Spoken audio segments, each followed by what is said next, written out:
është një listë jashtëzakonisht e mirë menduar, e cila synon, dhe ky është edhe objektivi kryesor, maksimalizimin e votës së qytetarëve shkodran. Në këtë kontekst, mendoj se ka pas planin për llogaritjeve elektorale, siç është normale në një forcë politike, në një organizatë politike, por ka pastaj brenda edhe një aspekt tjetër jo më pak të rëndësishëm për mua personalisht, që është nevoja për të marrë mandatin nëpërmjet votës direkte të qytetarëve shkodran, të bashkëqytetarëve të mi.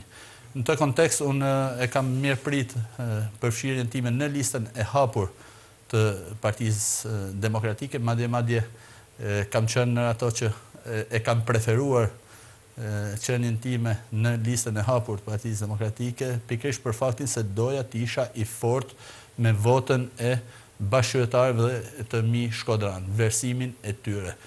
Ndryshe do të ishte një mandat i marrë nëpërmjet listës së MUA. Mendoj se në të kontekst ka qenë zgjedhja e duhur në gjitha aspektet.